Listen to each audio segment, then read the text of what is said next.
What's up guys, Cloudie here checking in from the America server, and in this video we are gonna be looking at one of my Xanadu runs with a magic team featuring Xerah, as some of you had asked to see how exactly that goes. So this is my team, and as a sort of forward, my gears and perks aren't 100% optimized, and I think my gameplay could be a lot better too, but for the level of investment I think the score is like okay-ish.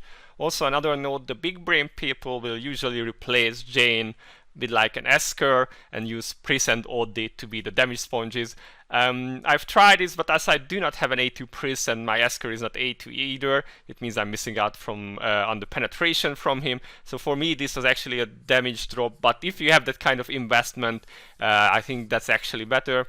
I will try that once I get there with those characters, which might take a while. But okay, let's see how the run goes, and I'll try and explain what happens and why I'm doing what I'm doing. Now I'm not running any healing reduction here because my Frey shield can hold during Nightmare, but one prerequisite for this strategy is that she actually opens with her Banishing Kiss skill first, because otherwise your tank may get banished before Nightmare and then he or she may not get the Frey shield, and then Xanadus will heal.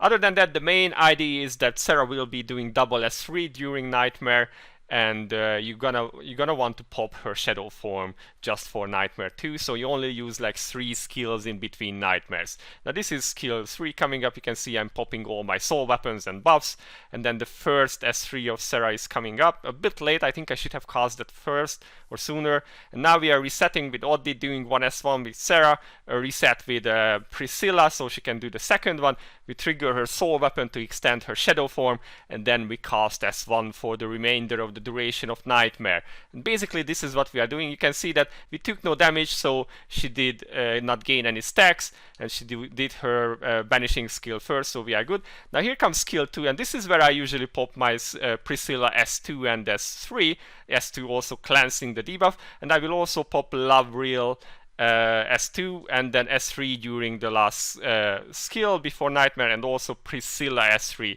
I have popped Xerah's S3, did the reset, and then popped her soul weapon, and then did the whole thing again. So this is basically the gist of the fight.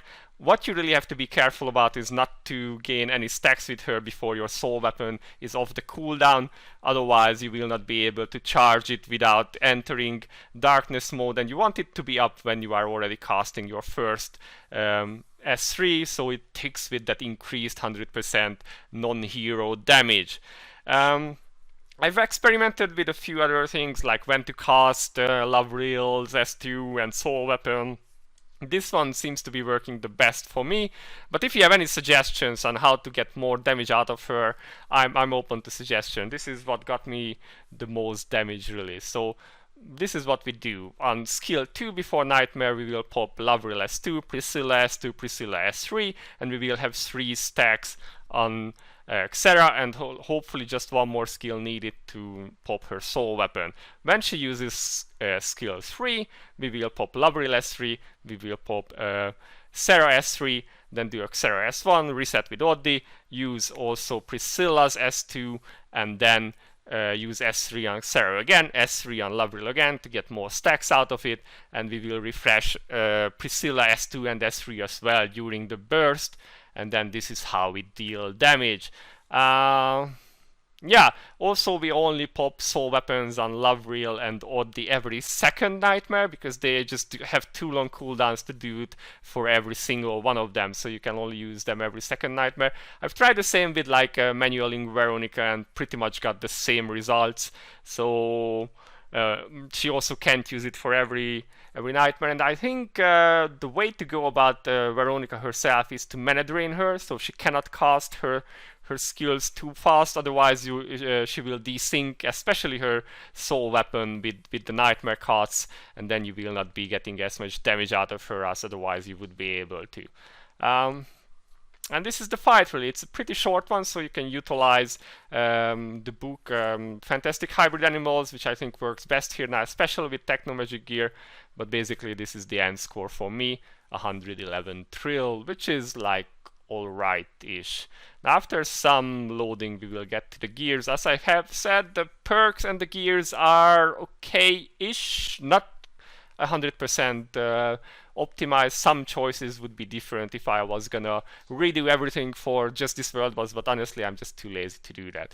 But let's see what we actually have after some loading screen. So let's check Lovril first. Her gear is not perfect, and with Technomagic gear I don't want to go on farming perfect Dark Legion anymore. Her perks are standard magic gear. Now this is my Xerah, whose crit is a little bit lowish, and you can see some of her TM gear is actually not the most optimal for this fight because the stacking TM takes too long. And these are her perks. I think she might be better off with the S1 skill instead of mana, but that's that. This is my Frey. She only has like attack, and her TM gear is all about shield and 1 cooldown reduction, so she doesn't get messed up with her S3. Her perks weren't perfect, sorry I didn't show, but they are like standard, it's just missing one. Oddly, he just needs the 2 tier 2 mechanic perks and like the mana on S3. And here is our Priscilla, who also is just using like standard gears and some support lines on Technomagic. So standard support perks and Technomagic lines. Veronica, kind of random gear from Siegfried because I didn't get anything better yet.